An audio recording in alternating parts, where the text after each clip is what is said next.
Good morning, class. Good morning, class. So today we are going to study about the chapter from the 10th class, that is how do organism reproduce, and here we are the topic with male reproductive system. ठीक है. In previous video we discussed about the asexual reproduction or reproduction in flowering plants.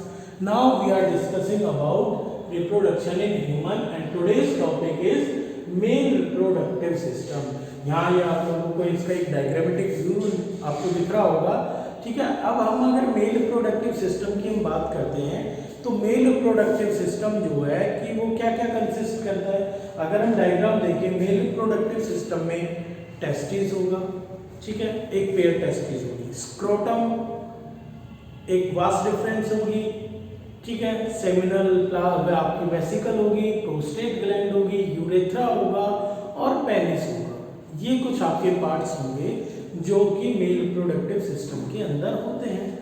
अच्छा, अब अगर हम बात करते हैं आगे की तरफ चलते हैं तो मेल रिप्रोडक्टिव सिस्टम जो है, देखिए यहाँ हम बात करें तो यहाँ हमने बहुत सारी चीजें लिखी कि क्या क्या इसके अंदर कंसिस्ट होता है. ठीक है. अब मेल रिप्रोडक्टिव सिस्टम के अंदर जो सबसे पहला फंक्शन होता है that is the production of sperm. जो होते हैं production of sperm take place in testis. वो कहाँ से स्टार्ट होते हैं? आपकी टेस्टिस में स्टार्ट होते हैं. टेस्टिस को अगर हम देखें तो टेस्टिस क्या है? आपकी प्राइमरी सेक्स ऑर्गन होती है मेल के अंदर. ठीक है. These are the primary sex organs in mail.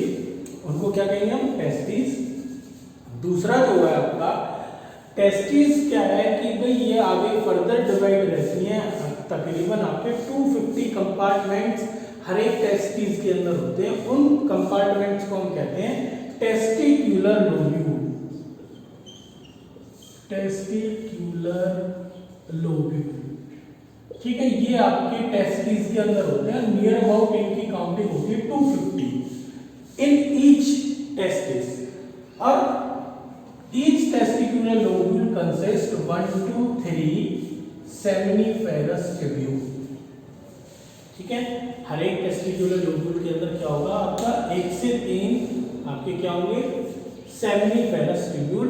यही सेमिनिफेरस ट्यूब्यूल है जिनके अंदर आपकी जो स्पर्म है यानी मेल जर्म सेल जो है उसकी प्रोडक्शन स्टार्ट होती है. अच्छा, प्रोडक्शन ऑफ स्पर्म के साथ साथ जो टेस्टिस हैं वो एक और फंक्शन परफॉर्म करते हैं कि they help in production of या जो प्रोड्यूस मेल सेक्स हार्मोन जिसको टेस्टोस्टेरोन कहते हैं. Testis also produce male sex hormone that is known as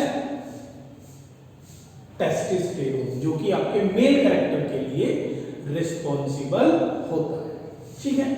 आगे बात करते हैं. जो हमारी टेस्टिस हैं वो रखी हुई होती है एक स्किन के अराइजिंग होती है लोअर एब्डोमेन में. आप ठीक है. लोअर एब्डोमेन होता है आपका जो एब्डोमेन है यानी जो आपकी बेली जो रीजन है उससे नीचे वाला जो पार्ट है वहां आपको लोअर एब्डोमेन कहते हैं. तो वहां पे एक पाउच लाइक स्ट्रक्चर स्किन से बाहर निकला हुआ होता है, उसको कहते हैं हम स्क्रोटम. स्क्रोटम के अंदर आपको टेस्टिस रखी मिलेगी. अब स्क्रोटम के अंदर ये जो टेस्टिस है ये बॉडी के बाहर क्यों रखी रहती है? हमारे बॉडी के बाहर वो इसलिए रखी हुई है क्योंकि प्रोडक्शन ऑफ स्पर्म के लिए हमें जो टेम्परेचर चाहिए वो आपका 2 और 3 डिग्री लेस टेम्परेचर चाहिए देन द बॉडी टेम्परेचर. 2 और 3 डिग्री क्या चाहिए? लेस देन द बॉडी जो नॉर्मल बॉडी टेम्परेचर है उससे. अब जो नॉर्मल बॉडी टेम्परेचर है वो क्या होता है? 37 डिग्री सेल्सियस. अब अगर हमारे टेस्टिस बॉडी के अंदर होती तो इनका भी टेम्परेचर क्या रहता? 37 डिग्री सेल्सियस ही रहता. अब जो ये स्क्रोटम है ये इसीलिए यही काम करता है कि इनका जो टेम्परेचर है वो 2 से 3 डिग्री रिड्यूस करके रखता है. ठीक है. इसीलिए हम स्क्रोटम को जो नाम देते हैं वो थर्मोरेगुलेटर का काम देते हैं कि थर्मोरेगुलेटर एक तो मतलब वो ऐसी डिवाइसेस होती हैं. अगर आप देखोगे तो थर्मोरेगुलेटर ऐसी डिवाइसेस हैं जो आपकी क्या करते हैं? टेम्परेचर को मेंटेन करती हैं. और हमारे पास ये डिवाइस किस फॉर्म में है? स्क्रोटम की फॉर्म में. इसके बाद आगे चलते हैं तो टेस्टिस से कनेक्ट होती हैं आपकी ढेर सारी डक्ट्स पर आपकी कनेक्ट रहती हैं. उन डक्ट्स में जैसे अगर हम नाम देखें एपिडाइडमिस होता है. ठीक है. अगला जो हम पार्ट बात करें तो वहाँ वास डिफरेंशिया होती है. आगे बात करें वास डिफरेंस होती है हमारी, ठीक है। यहाँ पे आपको बता दूं जैसे कि एपिडाइडेमिस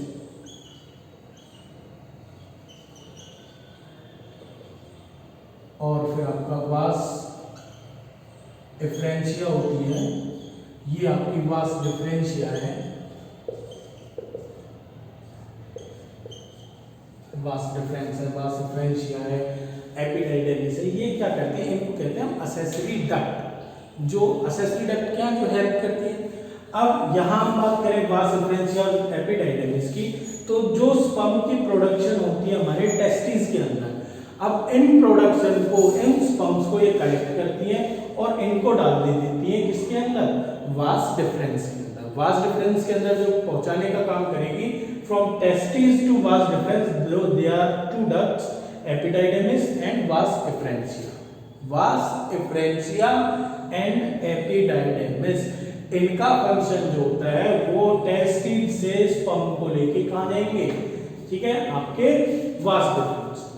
अब ये वास डिफरेंस जो होता है, ये वास डिफरेंस आपको स्पर्म्स को ट्रेवल करा के ले जाता है किसके पास, सेमिनल वेसिकल के पास। ये सेमिनल वेसिकल और प्रोस्टेट ग्लैंड, एक ग्लैंड और होती है हमारे मेल रिप्रोडक्टिव सिस्टम में, bulbo urethral gland, bulbo urethral gland, ठीक है। तो 3 ग्लैंड से मैं इनके आपको फंक्शन बता दूं, कौन कौन सी 3 है, सेमिनल वेसिकल है, प्रोस्टेट ग्लैंड और एक बल्बो यूरेथ्रल ग्लैंड होती है जो मेल रिप्रोडक्टिव सिस्टम के अंदर हमारे प्रेजेंट है।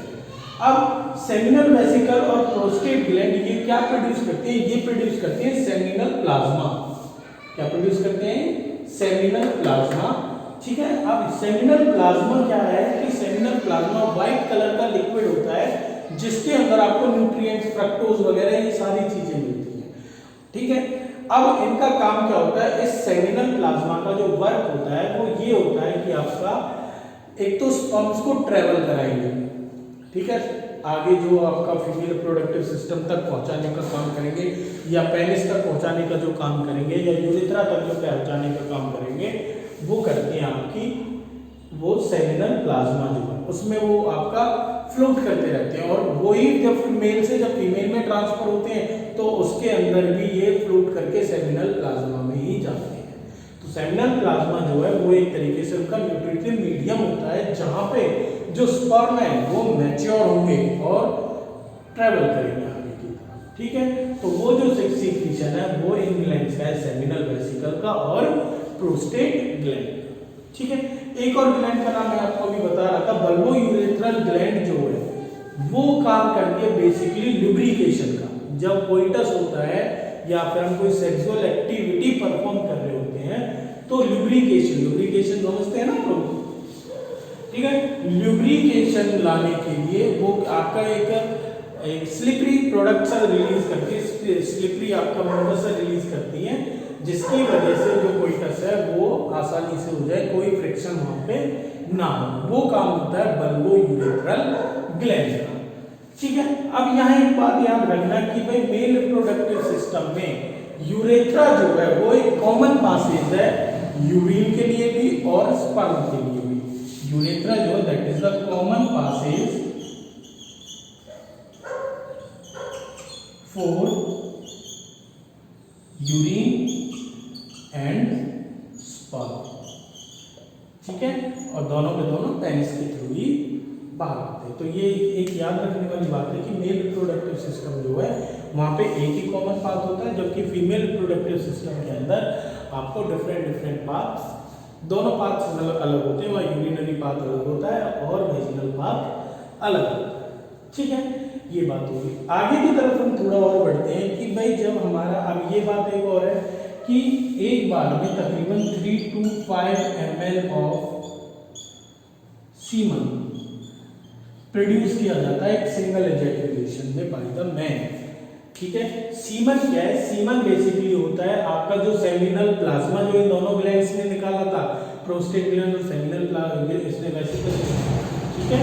तो ये जो सीमन है, ठीक है, वो सीमन वो जो प्लाज्मा प्लस में sperm, plasma plus sperm is equal to known as semen.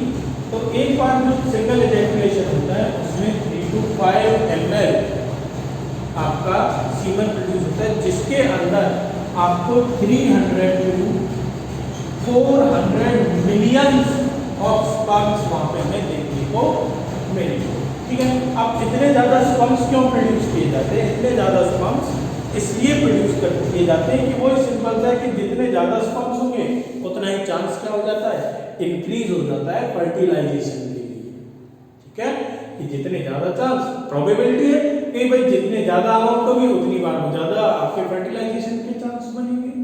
ठीक है, तो ये बात थी हमारी किसके बारे में, मेल रिप्रोडक्टिव सिस्टम के बारे में, जो कि हम class 10 chapter reproduction in how to organism reproduce, और उसका जो टॉपिक है उसमें मेल रिप्रोडक्टिव सिस्टम के अंदर आज का जो ये टॉपिक है ये हमने कवर किया है। ठीक है, आई होप आपको ये जो भी मैंने आप लोगों को बताया ये आप लोगों को अच्छे तरीके से समझ में आ गया होगा। ठीक है, अगर आपको ये समझ में आ गया तो वीडियो को लाइक करें और शेयर करें और सब्सक्राइब करें। ठीक है, ओके, थैंक यू।